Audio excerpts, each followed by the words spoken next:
welcome to the second International Symposium on Impacts of Global Power Transition on Authoritarian Populism and Multilateralism, organized by the European Center for Populism Studies.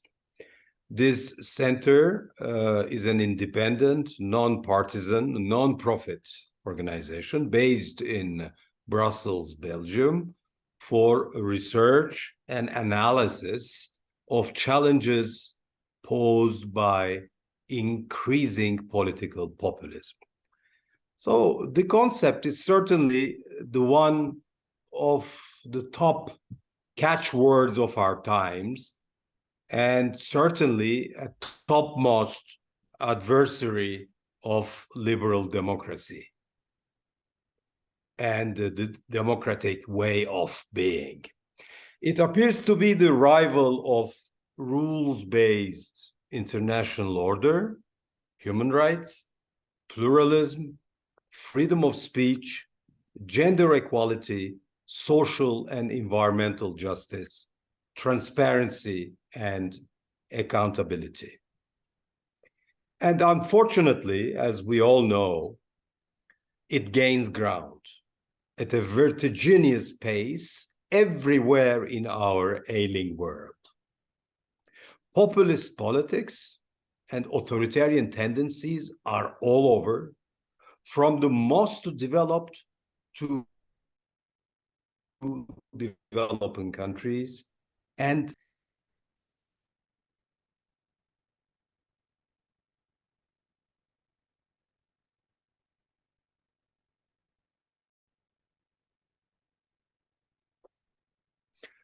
I personally often recall the famous French singer who passed away, Yves Montand, challenging populism as early as during the 90s, with his formula in French to describe populists. Montand used to say, to describe them, yaka. Yaka in French means all you have to do is three dots, a magic stick, kind of, in the populists' jargon, yaka. We all know that there are no magic stick, no quick fixes to countless ills of our societies, and solutions will certainly not to be found by cajoling the feelings of our fellow humans. Thus, while the threat posed by populist actors and movements is worrying, institutional and intellectual joint initiatives have also intensified to alert the international community about its dangers. The European Center for Populism Studies is definitely one of them, and aims to translate the academic efforts into more accessible formats for stakeholders, including intellectual, media, and policymaking communities. Moreover, as a participant and of that intellectual endeavor, ECPS also aims to supply a relevant pool of knowledge and discussion platforms to contribute to much needed global public goods, to conduct evidence-based research in cooperation with the relevant stakeholders, to provide timely alerts for the early diagnosis of populist tendencies challenging democratic governance, and to support open society, the market economy, multilateralism, the rule of law, and liberal democracy. The annual conference aims at taking stock of all these endeavors which continue relentlessly. Now I would like to give the floor to Sir Graham, the Honorary President of the European Center for Populism Studies, 2 terms Europarliamentarian, leader of the liberal group in the European Parliament, a well-known climate activist, and a staunch opponent of fossil fuels, author, and a man of many other just causes. Sir, you have the floor. Thank you, and it's a great pleasure to be with you here this afternoon.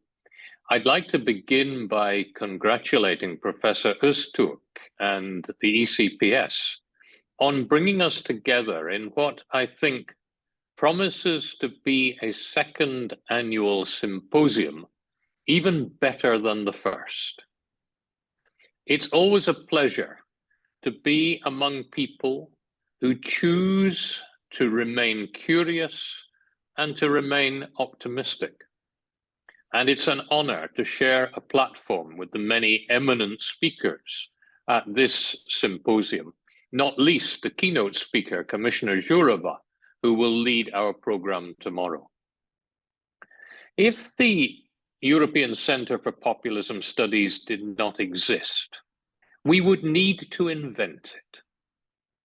We are in the throes of a fight for the soul of humanity. The Financial Times reports this morning a study from Swedish research institute VDEM, which shows that almost 3/4 of the world's population are living under autocracy, compared to less than half just a decade ago. How did this happen? Partly through the power shift identified in the title of this symposium, partly through the decline in multilateralism that the power shift has led to, but also, in democracies at least, through the application of algorithms to modern communications technology to mobilize the least attractive human emotions. Almost everywhere we look, even here in Europe, liberal democracy seems to be on the back foot. If you look beyond Europe, the world's most populous country, the People's Republic of China, remains a pole of illiberality, governed by despots, with an even greater impact on its neighbors.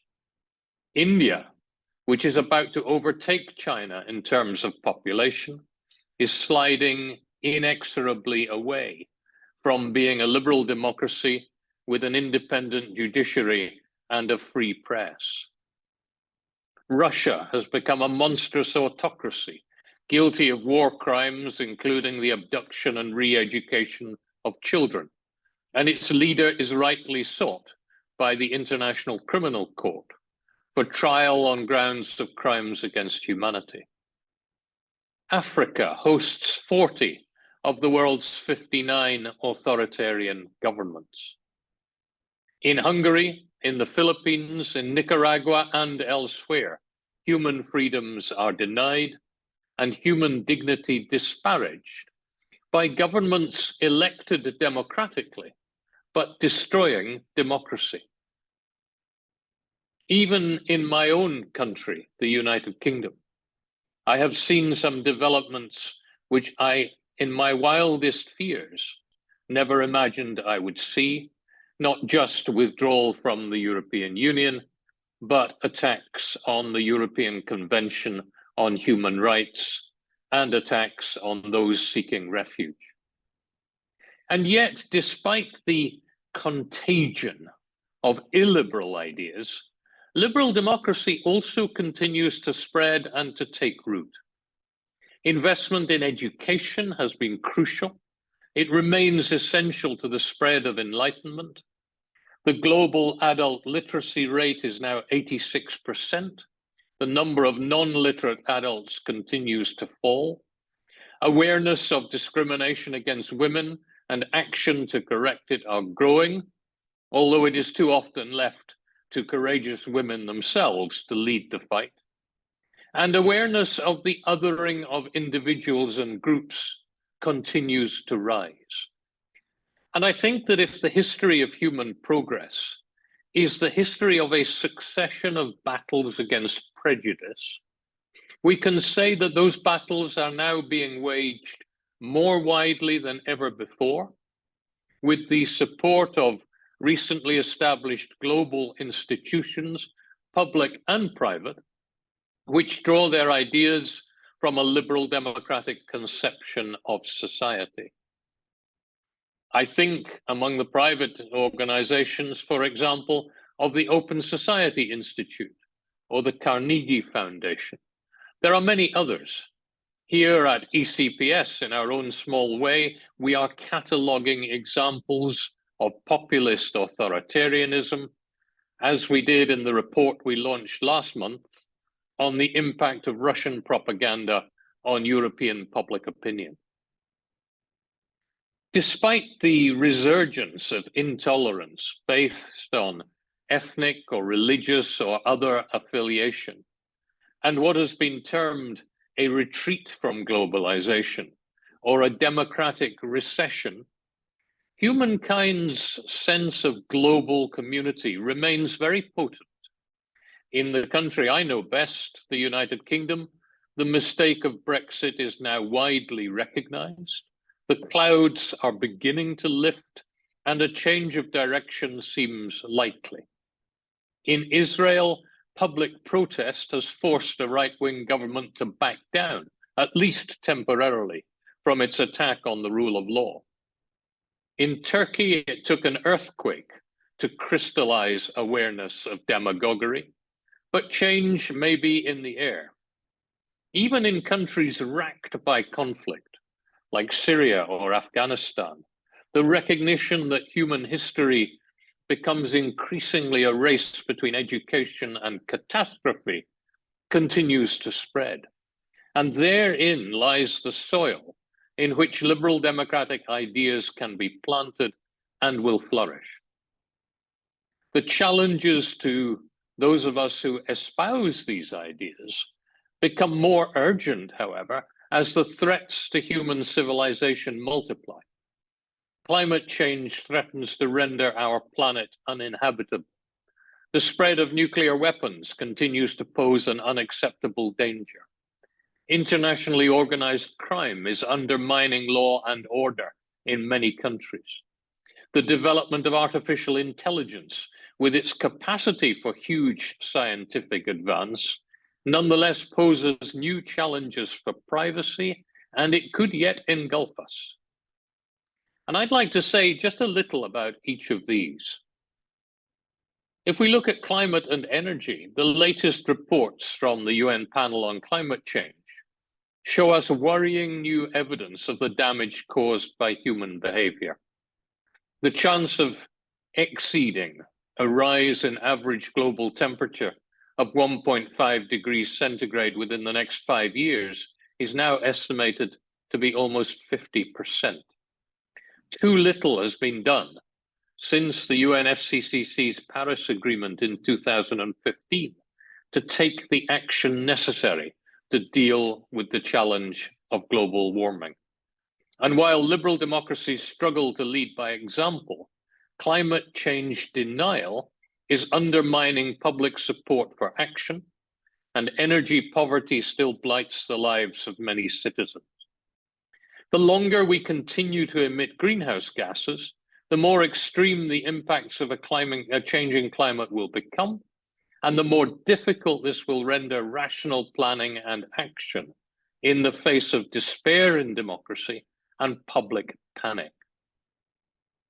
If we look at armed conflict, we see that Russia's invasion of Ukraine reminds us that armed conflict is the most destructive form of behavior to a liberal society.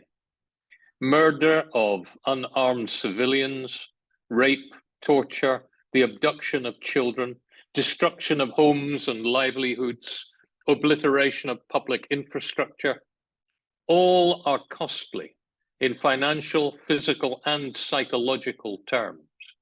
And the danger of escalation is still there. Thermobaric ordnance has already been deployed illegally in Ukraine, as it was in Syria and elsewhere. the danger of escalation to the use of chemical or even nuclear weapons, which Ukraine has forsaken, remains ever present. Russia's attack on Ukraine crystallizes the battle between closed and open societies. It has united liberal democracies in their determination that Russia cannot be allowed to prevail. But armed conflict continues elsewhere too, and its peaceful resolution remains a high priority. Afghanistan has seen a return of conflict after a hasty pullout of international troops. Much of the progress of recent years, like the education of girls, is at risk. New efforts are needed to identify and dismantle the world's stockpile of nuclear weapons, and they should be led by the USA, the only country thus far to have used them in conflict. If we look at human health, we can see that much progress continues to be made against eradicable diseases. But the COVID-19 pandemic still poses us a health challenge. It has caused or accelerated millions of cases of death. Long COVID remains a problem. The social and economic cost of the pandemic is still being felt. And information about new outbreaks of the virus is still not readily shared between nations, despite the best efforts of the World Health Organization. While cooperation between scientists in developing a vaccine was impressive, refusal to share proprietary information and the lack of will to make enough vaccine doses available to the poorest countries has intensified suffering. The virus continues to mutate. In Africa, for example, only 30% of the population are fully immunized against it. On the front of international crime, too, criminal syndicates continue to profit from the trade in illicit drugs, fissile nuclear materials, arms, and the trafficking of people. Efforts to combat and eliminate this type of criminal activity, for example, in fighting money laundering, have improved, but they remain hamstrung by considerations of national sovereignty and unwillingness to share data through multilateral organizations. The Financial Action Task Force, established by the G7 back in 1989, has served us well, and so has Interpol's Global Task Force on Human Trafficking. But criminal gangs are often more powerful than some national governments. Continued vigilance and the development of supranational tools to protect citizens remain essential to the creation and sustenance of a liberal world order. The fifth of my examples of where we need greater multilateralism and more open societies is in the area of artificial intelligence. The inventor of the modern computer, Alan Turing, predicted in 1951 that his machines would one day take control and dominate their inventors. The recent development of artificial intelligence has vast potential and unstoppable momentum. As Stuart Russell has pointed out, the current drive to develop general purpose AI raises the risk of human beings becoming the equivalent of livestock on computer-controlled livestock farms. Protections against the abuse of personal data are generally insufficient. The right of human beings to possess and own their own data must be established. The power of AI in algorithms is now well known. The use of algorithms to interfere in democratic elections has already been observed in the United Kingdom, the United States of America, and elsewhere. And as George Soros pointed out, it is particularly good at producing instruments of control that help repressive regimes and endanger open societies. Now, it's true that general purpose AI at human level is not imminent, But the point at which machines make better decisions than humans has already been reached. It may permit huge potential advances in health, education, and science, but it also allows military drones with minds of their own to hunt down and kill people. Urgent questions are posed relating to real understanding of language, integration of learning with knowledge, long-range thinking at multiple levels of abstraction, and cumulative discovery of concepts and theories, as even some of the industry's leaders now appear to recognize. As we know from the fables of King Midas or the Sorcerer's Apprentice, when objectives are specified incorrectly or imprecisely, they can have disastrous unintended consequences. The optimal robot defers to human beings, asks permission, allows itself to be switched off. Many machines in use today do not abide by those guidelines. So what should the response of liberal democracy be? Well, few national leaders in the world's strongest countries have the courage to argue forcefully for international liberal democracy in the way chosen by Emmanuel Macron in his televised debate with Marine Le Pen in the French presidential elections in April of last year. He reminded us of the role of luminaries like Benjamin Constant and the Marquis de Lafayette in similar circumstances 200 years ago. He defended universal principles, the universal principles of liberal democracy against the politics of resentment and selfishness. That approach is essential if we are to defend our moral principles against the charge that illiberal democracy better defends the public interest. We need to be hearing it more often. But it will not succeed unless it's backed by policies derived from compassion, generosity, openness, and goodwill to others. They must include a renewed focus on moral education, although as a liberal Democrat, I would insist on the separation of church and state, and I would oppose the political abuse of religion. But an open society is founded on moral principles. It's founded on the principle of equality of opportunity, on the principle of participation in social choices, on upholding the rule of law to the benefit of all. It predisposes trust in the people qualified by prudence. It condemns intolerance or discrimination. And such principles applied today are facing major challenges from the abuse of power by governments or by large corporations or those who radicalize religious or ethnic groups. Growing inequalities in wealth and in the social and environmental discrimination they cause too often go unchecked by civil society acting through the state. Civil society has to become global civil society. NGOs must work together across borders.